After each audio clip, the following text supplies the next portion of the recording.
فأنا ناصح لإخواني بالصدع بالحق تبيض وجوههم. السكوت في مسألة الحزبية يضرها، فاصدع بما تؤمر وأعرض عن المشركين. سلامي على دماج ورجالها والشيخ يحيى ودار العلم يا سعد بانيها.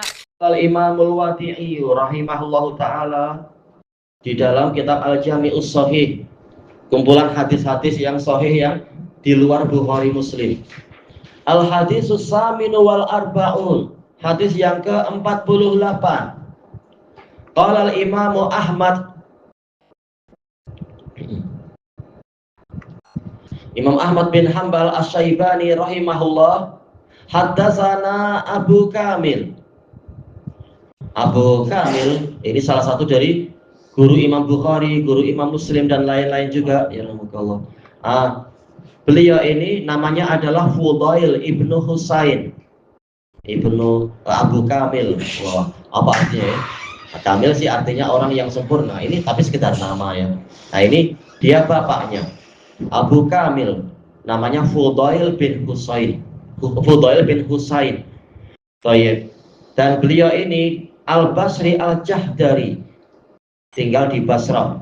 Siqatun mutqin, memang hafalannya mantap, terpercaya. Basirun bil hadis, yaitu sangat pakar dalam masalah hadis. Baik. Kemudian beliau mengatakan di sini haddatsana Zuhair. Zuhair itu ada beberapa. Zuhair bin Muawiyah ataukah Zuhair bin Muhammad, dan dua-duanya sama-sama meriwayatkan hadis dari Hisham bin Urwah. Masalahnya di hadapan kita ini memang beliau meriwayatkan dari Hisham bin Urwah. Berarti ini Zuhair siapa? Al-Imam Al-Wadi'i rahimahullahu ta'ala dengan penelitian beliau, mungkin membandingkan dengan berbagai riwayat, beliau telah menegaskan ini adalah apa? Zuhair bin Muawiyah. Cuma beliau memilih Abu Kamil kali ini, Abu Kamil yang satu lagi, sih bukan mustahil, yaitu beliau memilih siapa? Mudhaffar bin Mudrik. Ini juga siqah, Mudhaffar bin Mudrik. Kita lihat, kalau yang Mudhaffar bin Mudrik, apa jelas yang beliau rajihkan itu biasanya lebih kuat. Sama-sama. Baik, sebentar.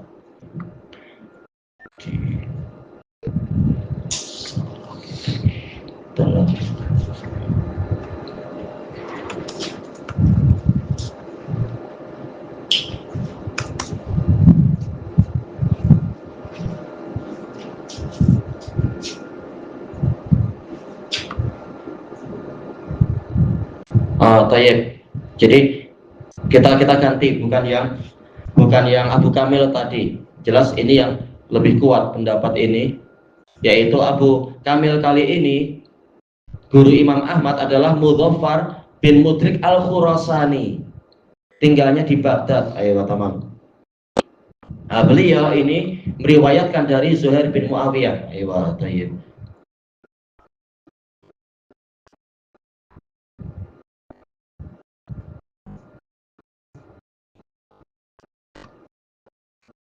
Sebentar Ahmad, yaitu beliau meriwayatkan dari Zuhair bin Muawiyah. Berarti yang tadi kita ganti aja, biar kemungkinannya lebih mengecil, biar tidak ada kemungkinan yang berbilang. Jadi Abu Kamil di sini adalah Mudhaffar bin Mudrik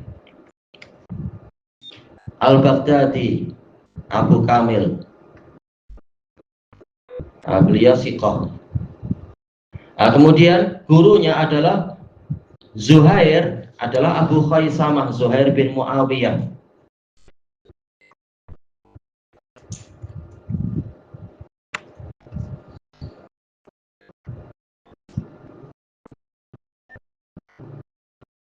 Cuma tinggalnya di Kufah, sih sama-sama Irak ya, Al-Kufi. Qal haddatsana Hisham ibnu Urwah. Hisham bin Urwah dijuluki sebagai Syekhul Islam, beliau di zamannya. Beliau ini adalah Abu Abdillah Al-Madani.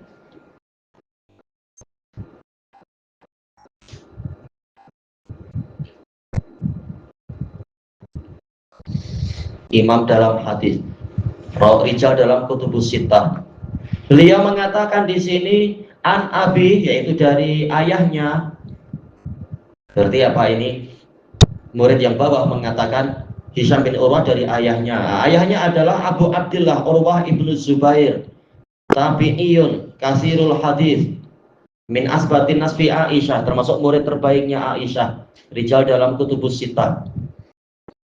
Cuma kali ini beliau tidak meriwayatkan dari Aisyah, tapi Anil Ahnaf ibni Qais. Ahnaf bin Qais, beliau umur panjang, pernah mendapati masa jahiliyah.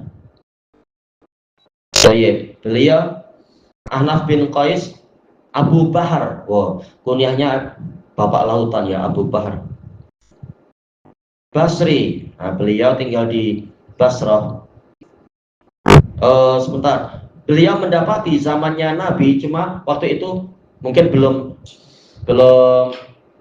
mendengar informasi dan apa, maka beliau belum masuk Islam. Beliau masuk Islamnya adalah berarti anak-anak ulang ya. Beliau bukan zaman jahiliyah tapi zaman Nabi. Mendapati zaman Nabi tapi belum sempat masuk Islam. Nah, beliau masuk Islamnya setelah Nabi meninggal dunia. Nah, dikatakan tabi'in, dari kalangan tabi'in. Rijal dalam kutubus sittah juga. Menjadi perumpamaan dalam masalah kesabaran.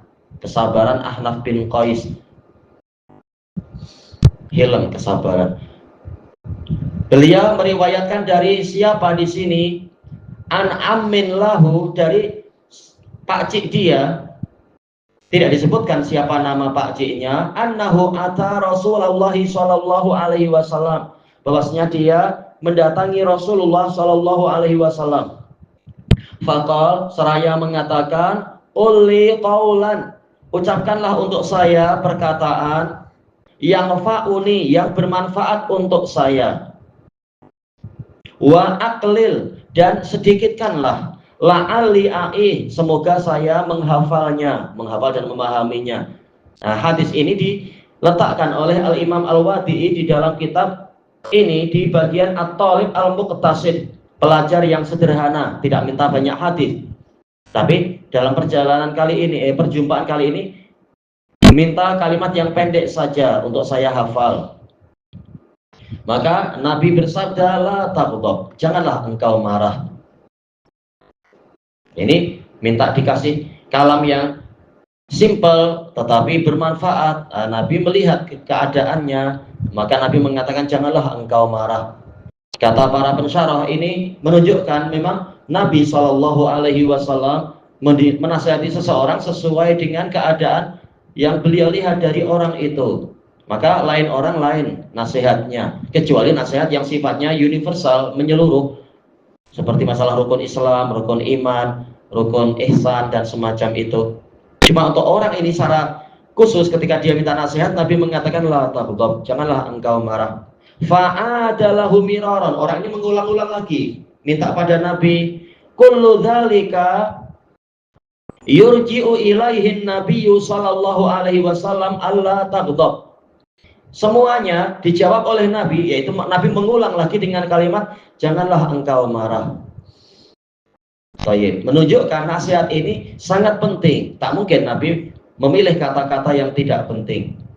Ada faedah bagus dari Al-Hafidh Al-Imam Ibnu Abdul Bar rahimahullahu ta'ala, imam dari Andalus yang dijuluki sebagai Bukhariyul Maghrib, Bukharinya orang Barat.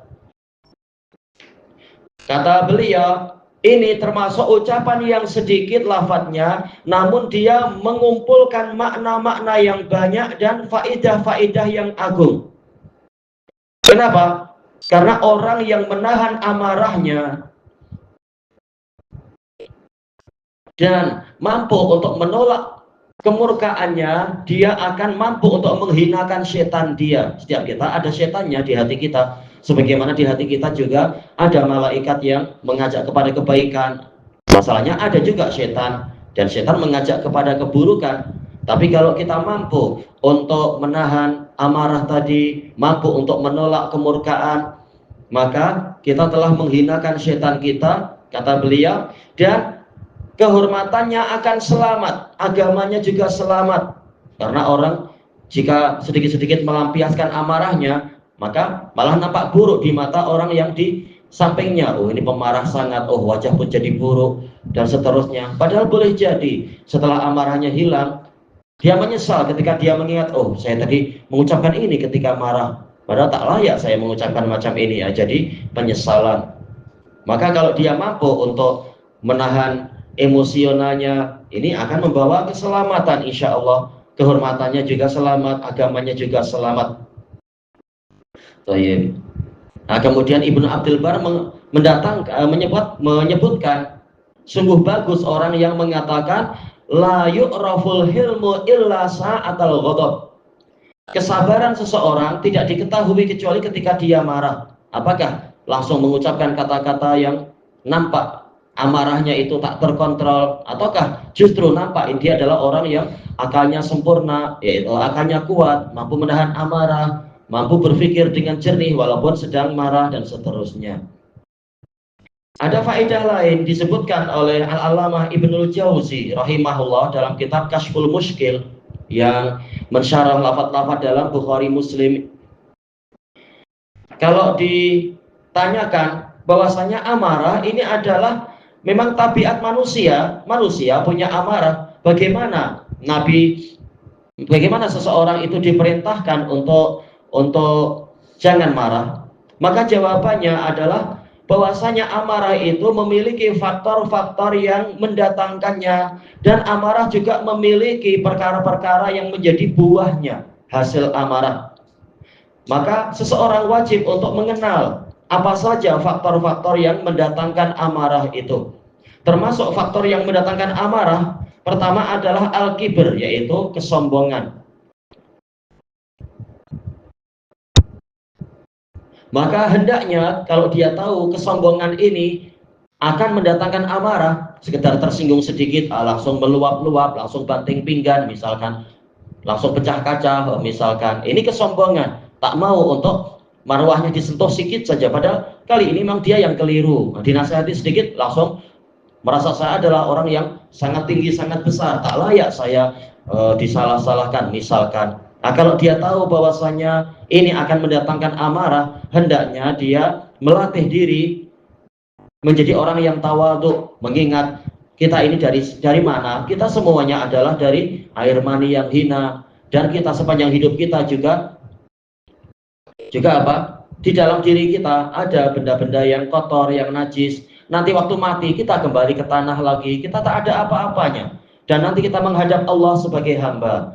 Nah, kalau ingat itu, tahulah kita ini hendaknya selalu tawadhu, sebagaimana yang Allah Ta'ala sebutkan, wala tamshi fil ardi maraha, janganlah engkau berjalan di bumi dengan sombong, innaka lan tahriqal arda wa lan tablughal jibala tula, engkau tak mampu untuk menembus bumi. Ya, harus pakai alat yang susah sangat, tapi sekedar langsung menembus tak mampu kita.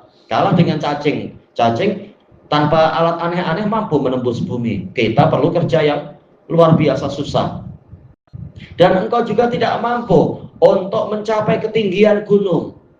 Kita naik gunung mampu dengan segala kesusahannya, itu pun kalau selamat.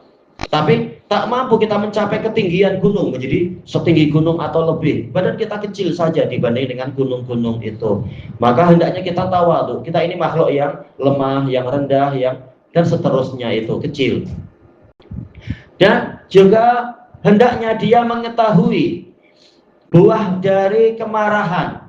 Beliau di sini tidak memperinci, tapi mengambil satu intinya saja. Inti faktor yang mendatangkan kemarahan dan faktor yang membuahkan kemarahan, yang menjadi buah kemarahan. Termasuk buah dari kemarahan adalah cacian, yaitu caci makian, kemudian pemukulan. Boleh jadi setelah ini dia menyesal, kenapa saya berbuat ini, dan seterusnya. Iya, kalau pinggan pecah, setelah marah hilang, Allah, kenapa saya pecah pinggan? Dalam pinggan ini dibeli di Langka Suka, wah susah lagi balik ke sana. Dan juga boleh jadi Yaitu dia mengingat kalau dia mudah mencaci maki orang, mudah memukul, nanti di mata umat manusia, di mata masyarakat, orang ini agamanya buruk, dia ini orang pemarah. Nanti kalau merisik, jangan sama dia itu mudah memukul wanita, mudah memukul istri, jangan mau, risikan dia, lamaran dia, malah jadi buruk nama kita. Dan boleh jadi badan kita tak selamat, sebagaimana kita punya amarah, orang lain juga punya amarah, orang lain juga mampu untuk mendatangkan pasukan. Boleh jadi keluarga kita kasihan kalau ikut terbabit, terpengaruh, ikut terkena efek ketika ada masalah sudah semakin membesar. Perlu mengingat masalah-masalah itu. Kemudian beliau menyebutkan beberapa contoh ketika seseorang itu marah dan seterusnya.